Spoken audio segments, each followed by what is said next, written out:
In today's show, we meet inspirational Wheel Black Barney Konferenisi, who's helping people with disabilities get mobile. We check out a great new recipe from Masterchef Simon Gault with our new segment, What's Cooking with Simon. Then finally, we get another great tip on animal care from founder of the New Zealand Cat Foundation, and Batley Burton.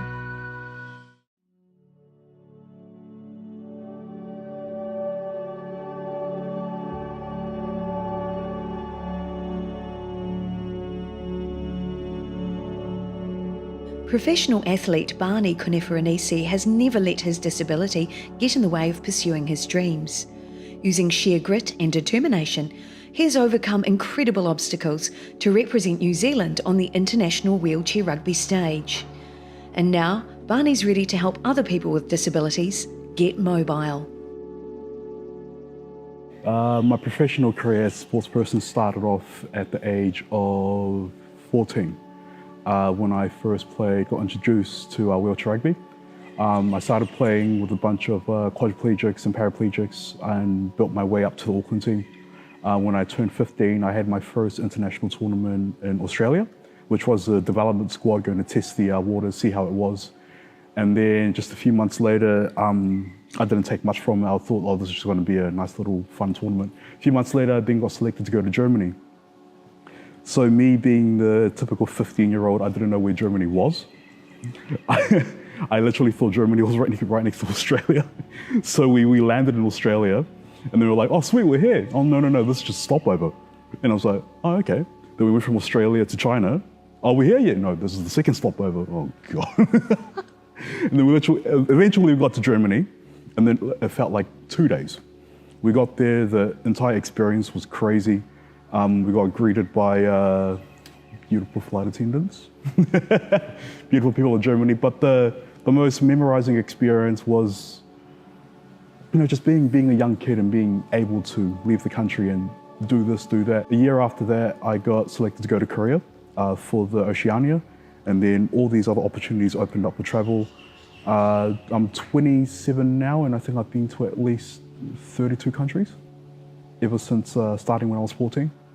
So I've been blessed, to say the least, to travel the world.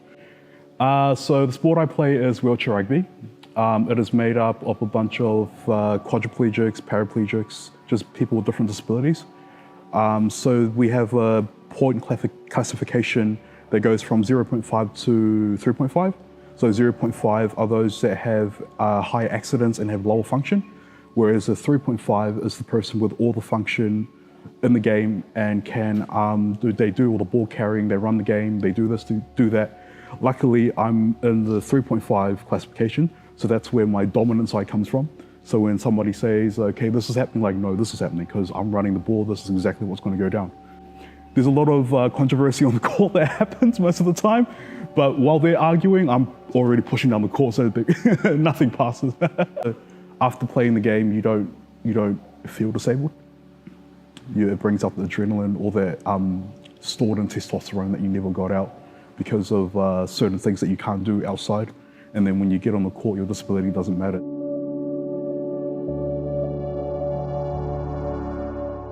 Born into a family with big dreams of Barney becoming an All Black, everything changed for him at the age of just 4 months.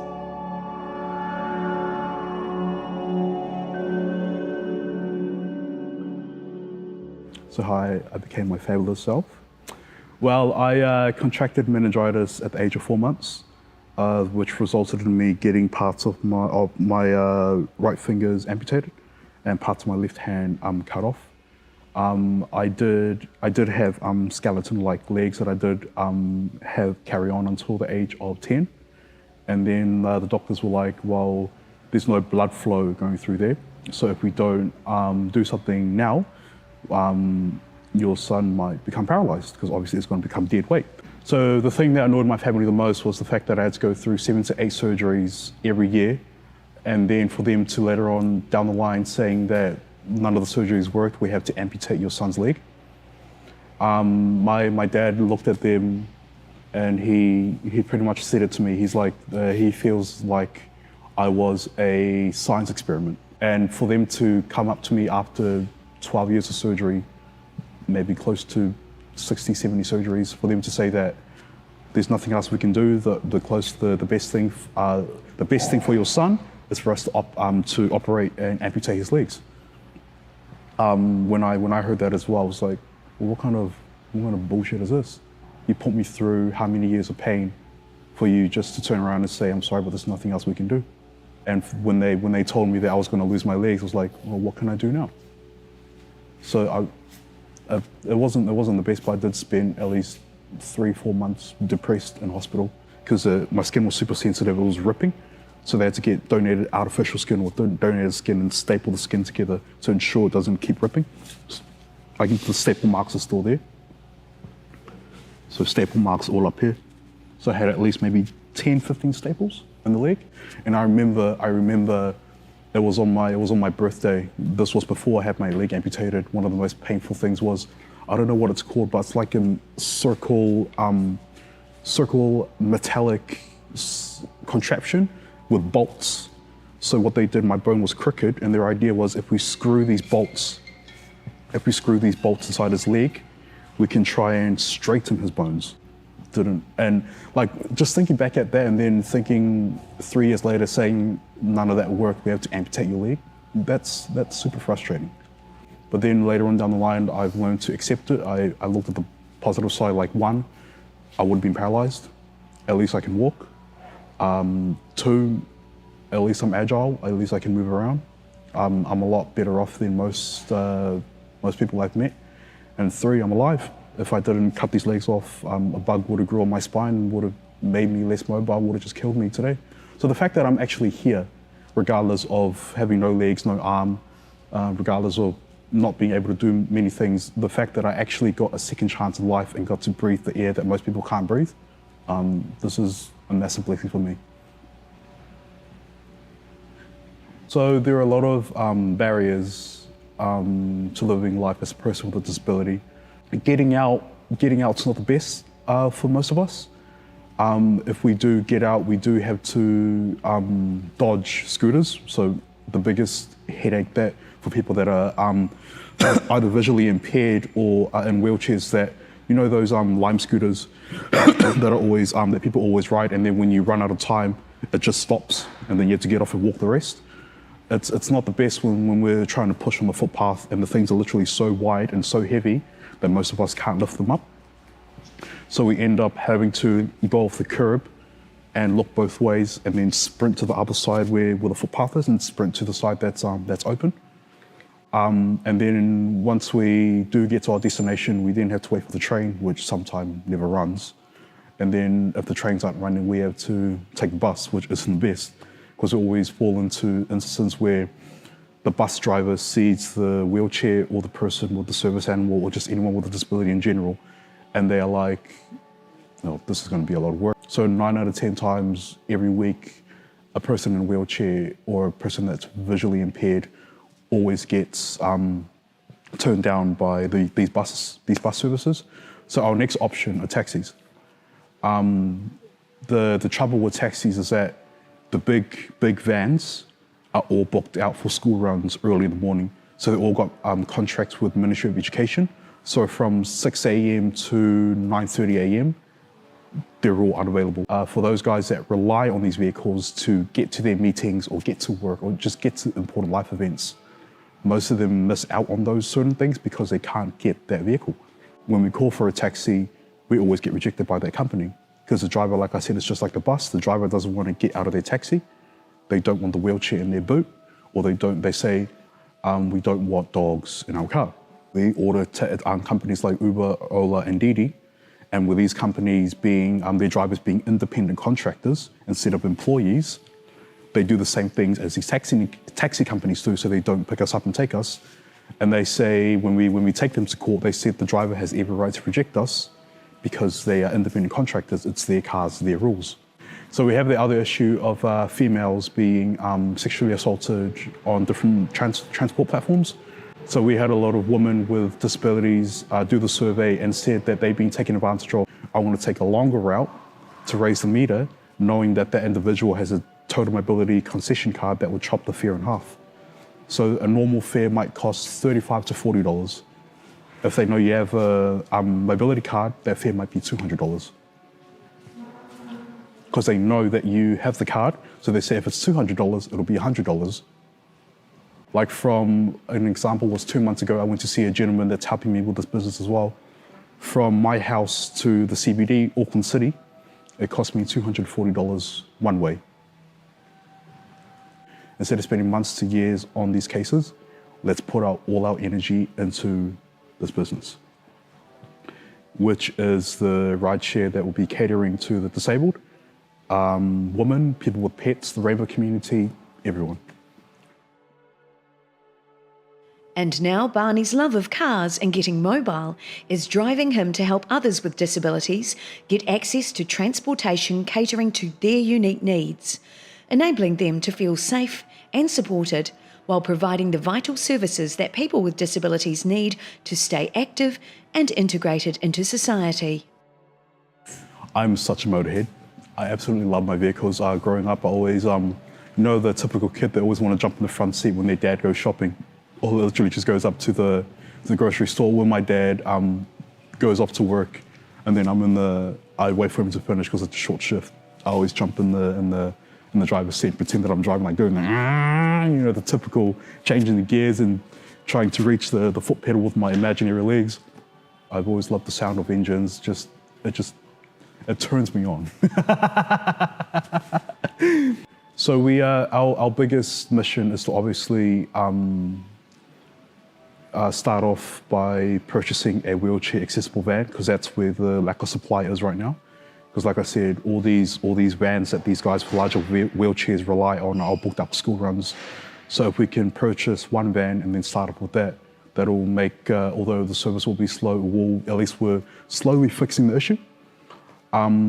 We will be adding a lot of different drivers that will cater to different parts of the community, like people with disabilities. So we'll be having drivers that are trained knowing how to dismantle chairs.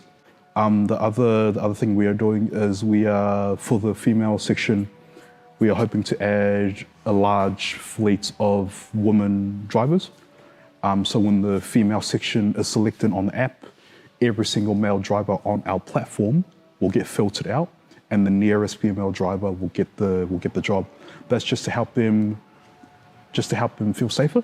I might as well put all the energy into this Give a Little. So the Give a Little page will cover things from the development of the app to the purchase of a fully accessible wheelchair-friendly van. The van with the hoist, because those are very expensive to come by. So we're going to have features like softwares that break down speech impediments, because there are people that don't have full use of their arms, like people with cerebral palsy, don't have full use of their arms and cannot speak properly due to the dislocation of their muscle. In your entire lifetime, we will always overcome challenges. We will always come into challenges. There's that saying, do not let your current story be your final chapter.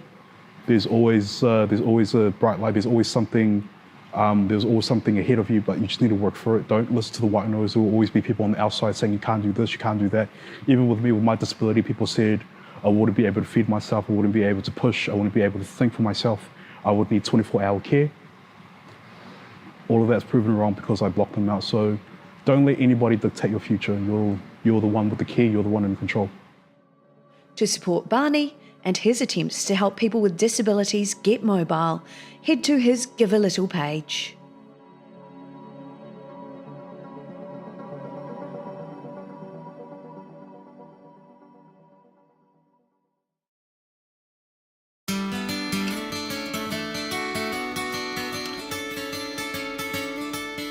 Barbecued tuna steaks with a Moroccan broccoli and bacon salad. Super delicious. Let's make it. Let's start with the dressing. So the dressing is super easy. It's 1 cup of coconut cream, Moroccan seasoning, quite a bit, 3 tablespoons going in there. Use whichever one you like. Of course, I'm using my one. Any half decent supermarket's got it. 1.5 tablespoons of lime juice. Limes are expensive at the moment, so I'm using this wicked juice that I got at the supermarket. Fish sauce, you've got to have this in. There we go, and the recipe is in the description below. Orange, right? Orange zest. So I've got one whole orange. I'm going to put about half the zest in here, and that's the oil from the zest is going to come out and put a delicious orange flavour to add to our Moroccan dressing in there.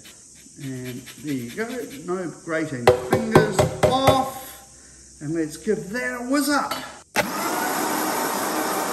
Dressing is done. We'll keep it in the fridge, but I do want to serve it at room temperature when I drizzle it over our salad. I want goji berries in there. They're an antioxidant, but get a couple of tablespoons of lemon or lime juice over them, and because they're dried, it'll soak up all that lime juice, and you'll get these bursts of, goji explosions through your salad. Next, we've got some broccoli. I've got some water over there heating up. I want the water boiling to cook the broccoli. We're just going to blanch it, and literally we're just getting our broccoli into florets. Break them into sort of the size pieces that you want. Now, I need an ice bath already, so I've got some cold water. I'm just going to put some big ice cubes in there, so I have this water really cold because I want to stop the cooking process of the broccoli once it comes out of that boiling water. Healthy pinch of salt into the water. In goes our broccoli. Make sure it's all submerged in the water. We're going to give it 2 minutes in rapid boiling water. Strain them off. And they go to the ice bath. These guys have been in here for a few minutes, so let's get rid of all that cold water and get as much of the water out as we can. Now, you could use a tea towel to dry these off, or I'm going to use a salad spinner. Nothing like a bit of Gault horsepower. Quite a bit, look at that. These in there. It's pretty hard to beat any salad that has crispy bacon. I'm using rineless streaky bacon into a medium to hot pan. I'm going to control the heat so that I don't burn the bacon. I want it to be golden, but I want it to be crispy. So I'll start with a medium-high heat, and then I'll turn it down. And turning it every now and again. Bacon now crispy on a paper towel to absorb any excess fat. Love it! Our dressing is done. Let's cut some tomatoes up. I've got cherry tomatoes. In they go. Chickpeas are great for us. I've drained the can off.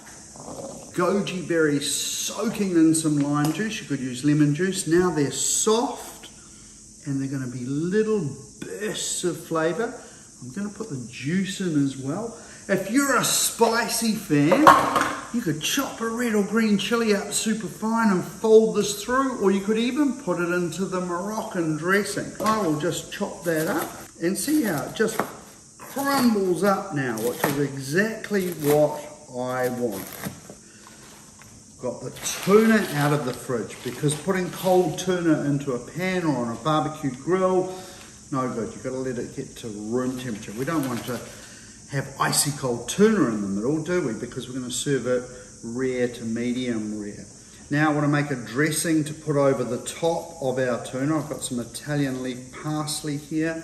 Just scrunch it up. I'll put that quick little chop up into a bowl.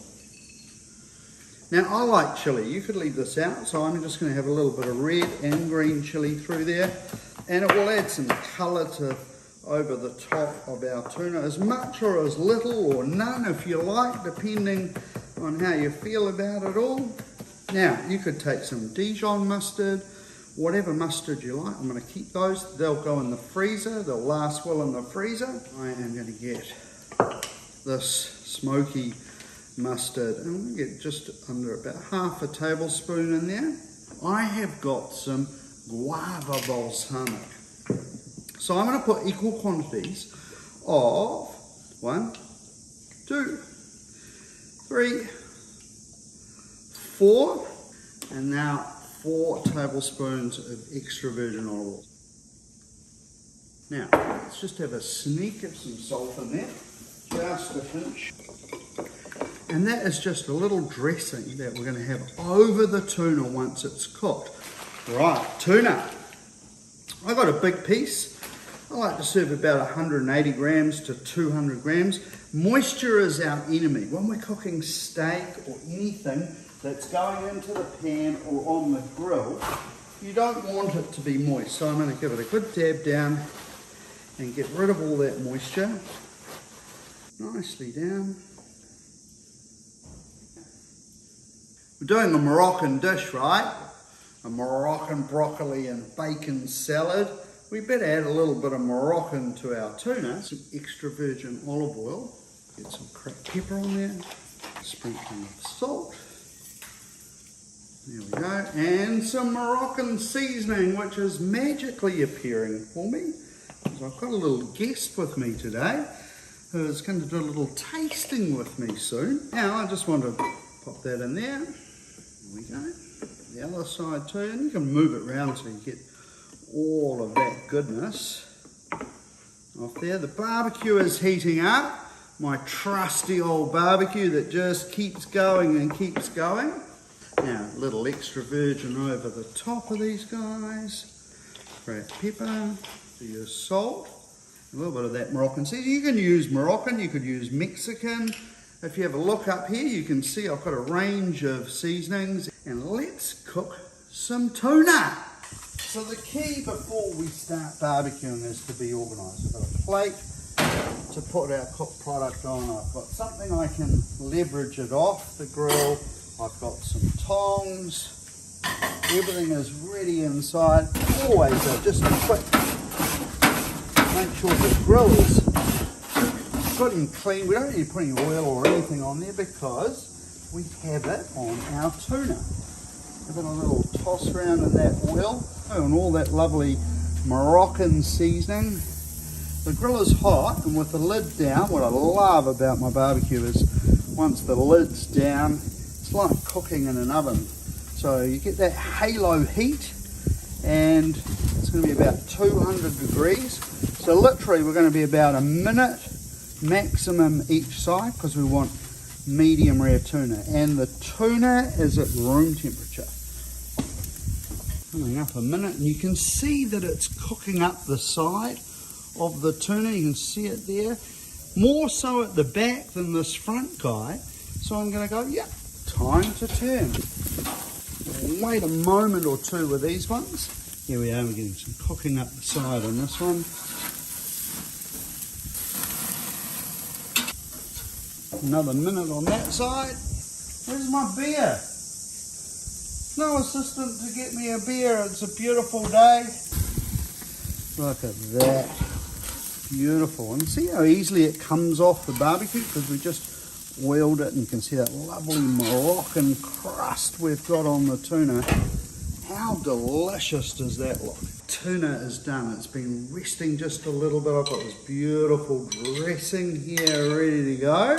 We've got our dressing for our broccoli Moroccan salad, and you know, as much or as little as you like. And let's just toss that around in there. Oh, look at that. That is beautiful little bowl. And I'm going to get my fingers under here.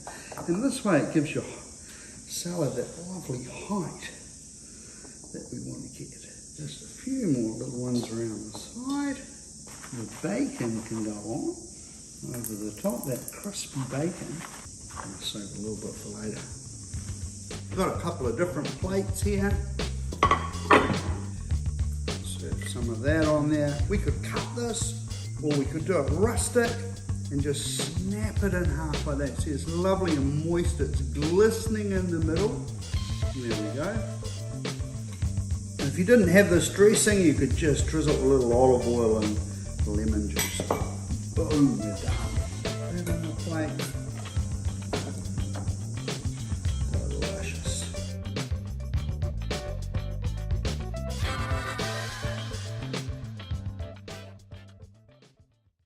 Struggling with pain or discomfort, joint pain, muscle fatigue, cramps or chafing? Then you need Qolium.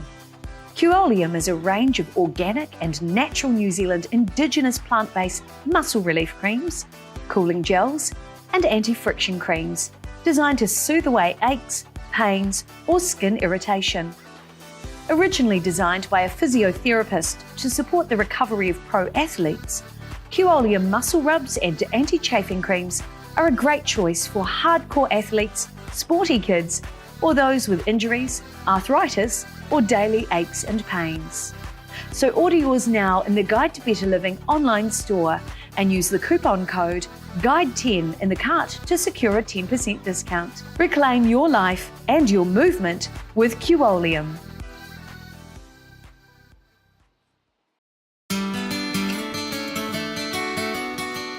It's really important when you've got a cat, before you start getting another pet, it's really, really important to decide what sort of cat you've got. Some people think, oh yes, I've got an elderly cat. Why not let's get a little kitten for him as a friend? Well, that cat probably is going to hate you for that, because if it's an elderly cat, just like an older person, maybe having a little child running around, driving them crazy to trip over and so on, the elderly cat probably doesn't really want a little kitten to be friends with. It may actually just want to live out its life in comfort, getting all the attention on him and not having anything else competing with you for your attention. It can be quite distressing for an old cat. And so often we get people who'll come and they'll say, oh yes, we've got an old cat, so we thought we'd get another one. It probably needs some company.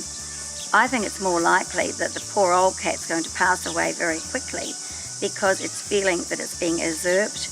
The attention tends to go on the new, young, cute one, and all of a sudden they're just left and they feel abandoned. So before you start doing anything like that, I think it's very, very important to think about it and what sort of cat you've got and what its needs are.